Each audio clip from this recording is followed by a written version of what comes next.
Many thanks for staying on the marketplace today. Welcome back. Now, the country's total debt stock witnessed significant increase from July to September this year.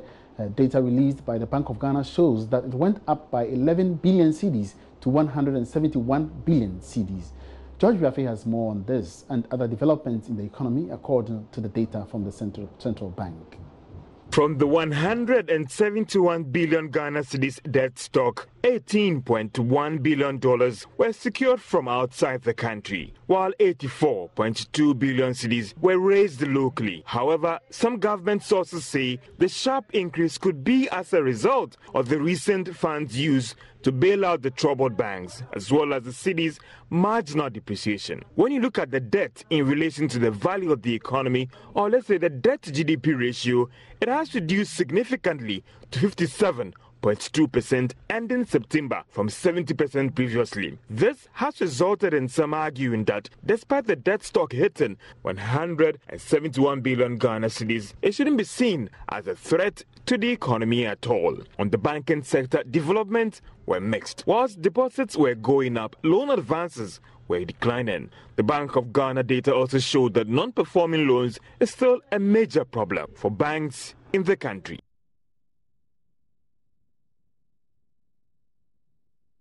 So in a related development, the country is earning more from its exports as compared to amounts used in financing imports. This has resulted in trade surplus as at October, reaching a record high of $1.7 billion. The development could go a long way to strengthen the Ghana cedi.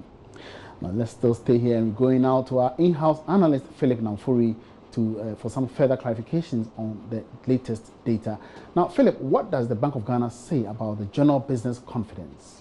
Well, Emmanuel, I'm going to go straight to the Bank of Ghana's summary of economic and financial data for November 2018. This data is released on a bi-monthly basis. That's every 2 months. And normally it comes right after the Monetary Policy Committee's meetings. Jumping straight to your first question, that's on the business confidence within the Ghanaian economy. And you'll be surprised to know that the Bank of Ghana has put it that business confidence has dipped. If you look here clearly, it's about 92.3 and 95.1 for business confidence index. And basically, it's dipped from about 1.2 in June 2018 to about 92.3 now. Again, if you closely examine the data, you realize that from June 2017, we're about 106.3, and that's for consumer confidence, and 100.9 for business confidence. Now, you'd realize that over the period of the year, this has been coming down significantly from a high of 107 in August of 2017 down to 98. And it just tells you that businesses are not doing too well when it comes to the confidence they have within the economy, Emmanuel. All right, now, and what is the data also saying about lending rates? Well, lending rates, like you just said, the Bank of Ghana has held this key lending rate at 17%. That's the monetary policy rate. But if you look at the data, average lending rates have trended downwards largely, but now it's at 26.86% as at October 2018. And some will argue that this rate of drop is not very large, but you see that we have made some headroom or headway when it comes to lowering of interest rates within the Ghanaian economy, Emmanuel. Now, another interesting area is the debt situation. Give us a breakdown of the issue. Okay, so thank you very much. If I just scroll upwards, you realize that the debt has come to about 170 billion Ghana cedis, and the contention here is the debt to GDP ratio. In the finance minister's budget presentation, after the financial sector cleanup or the banking sector cleanup, we saw the debt go up to 70.7%. But due to the rebasing of our economy, which is more or less an expansion of about 24.5%, we've seen that it's come down to about 50%. So if you look at the data right here, total public debt in terms of US dollars is about 35.8 as at September 2018. So in Ghana cedi terms, we have it at 170.8 billion Ghana cedis. Breakdown is external debt makes up 29% of our debt. And in terms of percentage, domestic debt as of GDP is at 28.2%. So that's for the debt breakdown. You realize that when it comes to external debt, the component is higher. So we owe more externally than we do internally. And that figure is 76 billion for external debt and 63 billion for domestic debt, Emmanuel. Now, Philip, let's still stay on this debt situation. And I just want to know if the rebasing covered the period for which this latest data is talking about. Yeah, like I rightly mentioned, in the budget presentation, the 2019 budget, it was captured in there that after the banking sector cost was added to our debt to GDP or our debt figures, it shot up to about 70%. But after the rebasing, we saw it come down to about 56%. So that has factored into the debt to GDP ratio. Some always argue that, you know what, with this low number, one might say that, okay, there's a propensity to borrow more, but you have to always look at the numbers. If you have a high debt to GDP ratio, then it's not going to go well for you when it comes to the 70% mark where we speak about. But now it's come down to about 56% because our economy has expanded by 24.5%. Other areas that weren't included in this have now been included in the GDP calculation, and which is the total output of goods and services in an economy usually over a year. So should we be worried as a country on profile currently? Well, Emmanuel, essentially, yes, debt is always a problem. Borrowing is not a bad thing, but it's what you use your funds for. And as an economy, a growing economy, we have to expand in order to more or less increase our assets to take care of our debt. If we're doing this and we're going to use most of our revenues to be servicing our debt, that becomes a problem. And you've seen over the course of years, debt sustainability has been a problem. If you look at the IMF's numbers, we are at high risk of debt distress together with other countries in the African region or the sub-region. So going forward, we must take prudent measures, as has been outlined in the budget, to contain our debt numbers. Interesting. Now, what is the data also saying about non-performing loans? Well, if you look at the banking sector indicators, non-performing loans has gone down marginally from about 21.3% to about 20%. Some will say that's a bit too high, but clearly if you look at it, non-performing loans is still an issue when it comes to the banking sector challenges, and it's clearly stated here in the figures from the Bank of Ghana. As banks work to ensure that their credit risk management are prudent, we must also factor in the economy as a whole. What's happening within the broader economy? Businesses which are borrowing, what's happening with the lending rates? We saw that it's come down, it's a bit still high for some businesses. We look at the depreciation of the cedi also, the forex exchange fundamentals. How did all these feed into people like you and I who will go and borrow and pay back the banks? All right, Ken. Now, so finally, before I said Ken, Philip, now finally, before you leave us, what about the export and import figures? Well, we've done very well when it comes to, if I could just go down to the data, we've done very well when it comes to exports. We've done about 12 billion, I beg your pardon, and with regards to imports, we've done about 10 billion. The data is a lot, so forgive me. You realize that it's about 10 thematic areas, so looking for it becomes a problem. Our imports are more or less than our export figures? Our exports are more than our imports for the period under review. That's good for the economy then. Yes, that's very good for the economy. Right, so we must try and sustain this trajectory going forward so that we have a positive trade balance going forward. Thank you very much. Philip Namfuria, in-house analyst, doing some analysis there on the latest Bank of Ghana figures.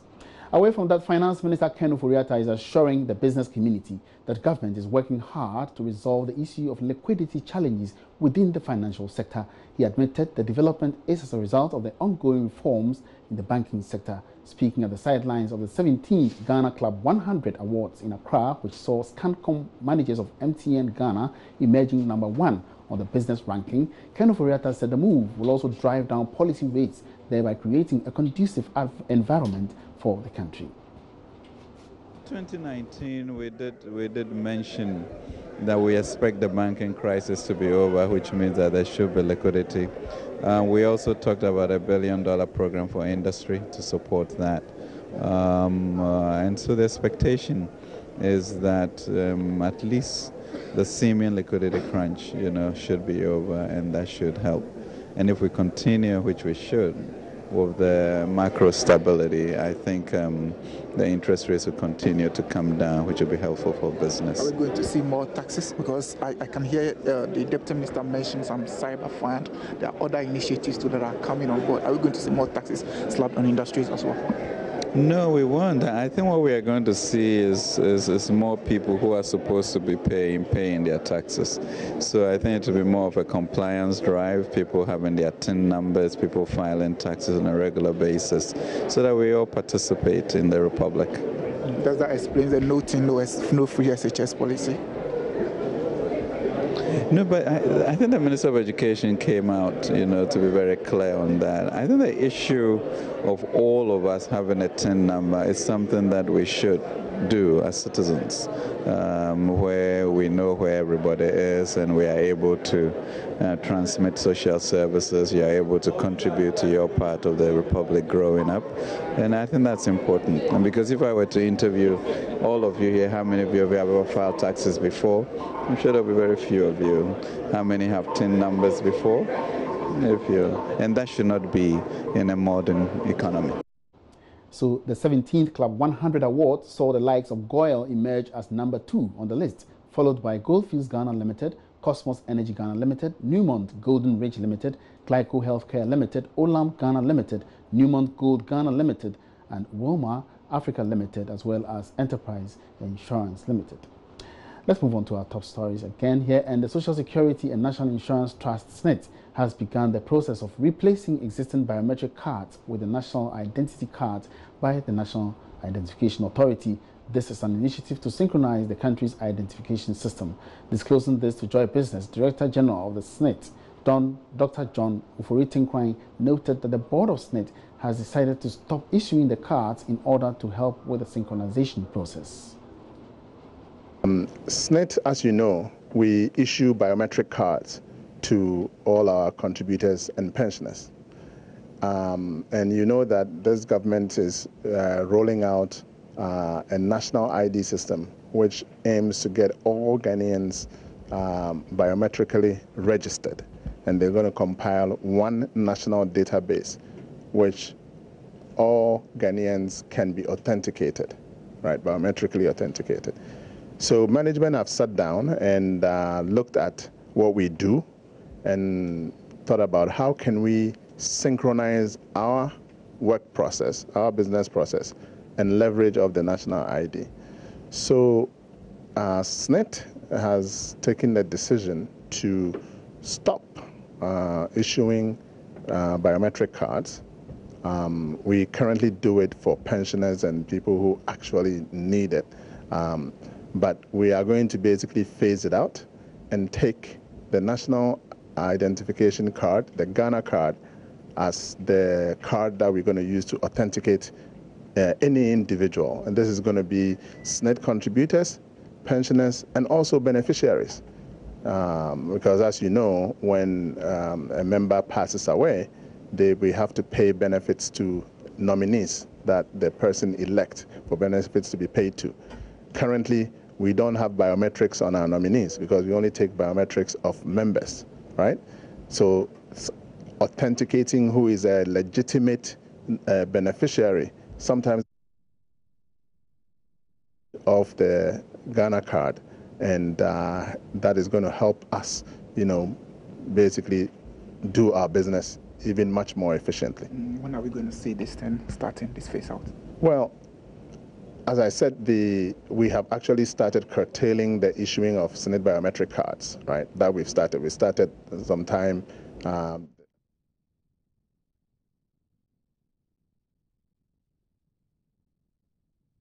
You're watching the Marketplace live on Joy News. Let's now move to one of the very sensitive issues in business today. The Monetary Policy Committee of the Bank of Ghana has kept its policy rate unchanged. It held its key lending rates for commercial banks at 17%, the third time this year. The development could result in a little change in the cost of credit in the country. Speaking at a press conference a while ago, Governor of the Central Bank, Ernest Addison, cited threats to economic growth for this particular move. Let's go live to my colleague George Riafe for more details on the Monetary Policy Committee's press conference. George, what else has the governor been saying? Well, before we get more details on what else the governor has been saying, there are other reasons the governor cited for keeping this rate that largely influences the cost of credit in the country was about the uncertainty, and therefore it will be a prudent decision to hold the rate at 17%, meaning that going forward, it wouldn't impact in terms of cost of credit being changed. You could be fairly stable going forward for the next 2 months or even 1 month. On the banking sector, the governor spoke about the fact that going forward, he believes that 22, as we speak right now, 22 commercial banks have met the minimum capital requirement, and he's optimistic that going forward, most of the banks, the remaining banks, would meet the minimum capital requirement. He also spoke about the fact that some banks are in talks, and possibly we could see some banks merging before or kickstart the process in merging before the close of this year. On the Ghana cedi, the governor maintained that they are doing their best to firmly stabilize the city, but again, the fiscal contribution could help a lot in terms of firmly stabilizing the Ghana cedi. On the recent tango between the Bank of Ghana and the Ministry of Communication, the governor also spoke about the fact that the law clearly states who's supposed to do what, so everyone should respect the law and let work it out. But we have with me here Courage Mate. He is an economist with Data Bank to get his views on the actual decision to hold the rate at 17%, whether it was expected, it's in line, or what could be the implications. Courage, welcome to Business Live. My question is, what do you make of the decision? Some are saying that it was expected. They've kept the rate at 17%. Absolutely expected. I mean, for a number of reasons. If you, first of all, consider the fact that, unfortunately for us, we are experiencing a declining trend in inflation, which means that we should be cutting our policy rate. But the unfortunate part is that if you look at what's happening on the external markets, they are increasing.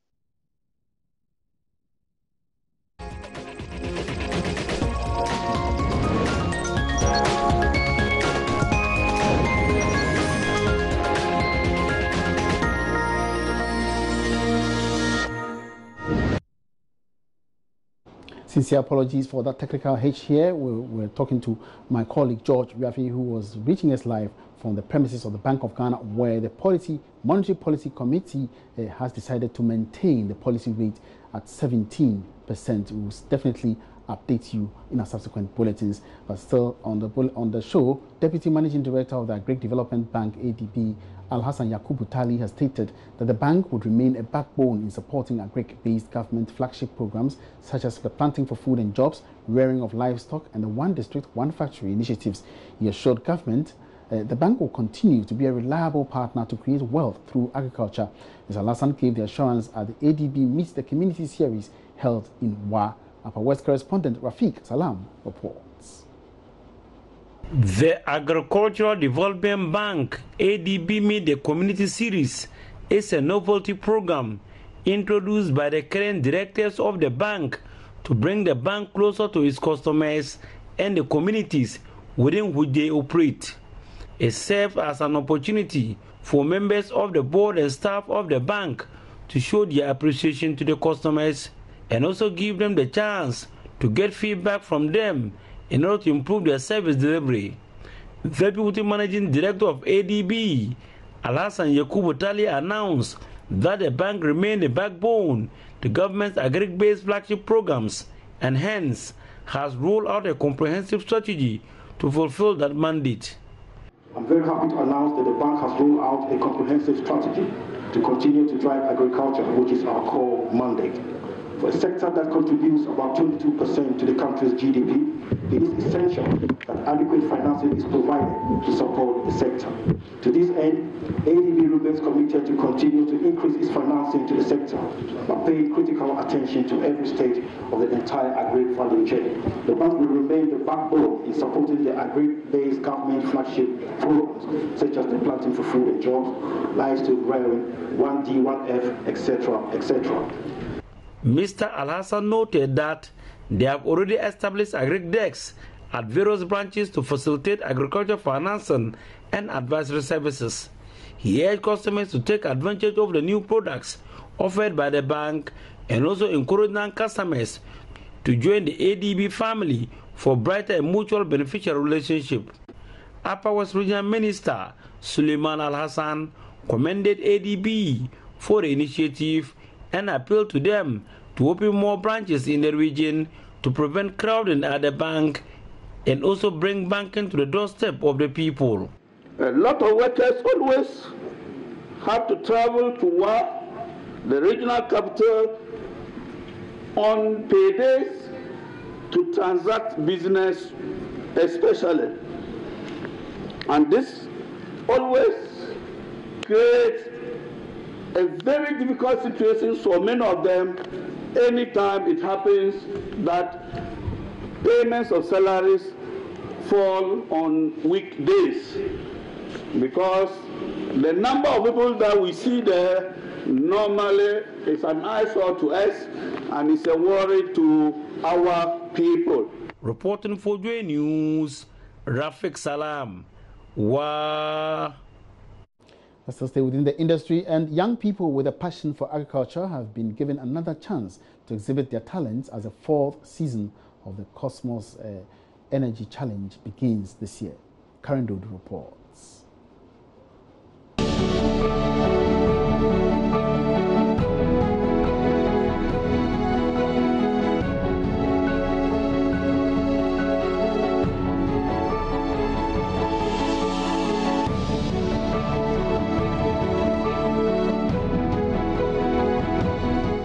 Highlighted some challenges within the agri value chain. Are you convinced you can help solve these problems? Sitting in this room, are you convinced? More than convinced. More than convinced. Okay, so let's do a quick round.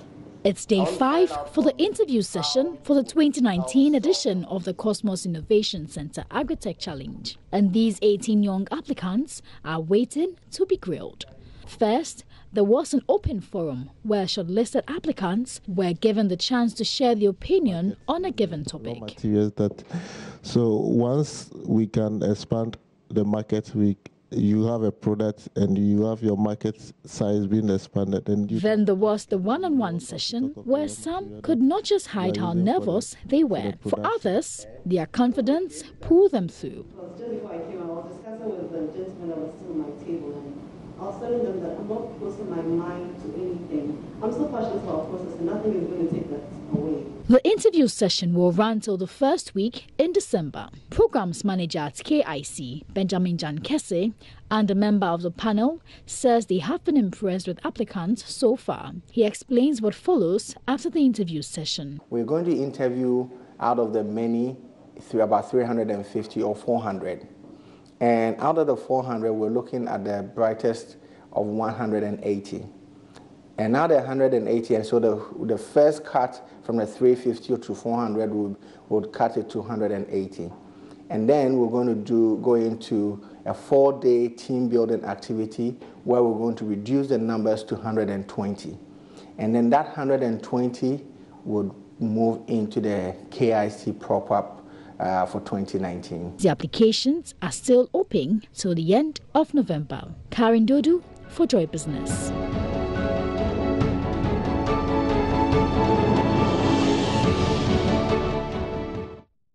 And it's a wrap on the marketplace today. There'll be more business later in the evening on Business Live. My name is Emmanuel Abuaji. We are free.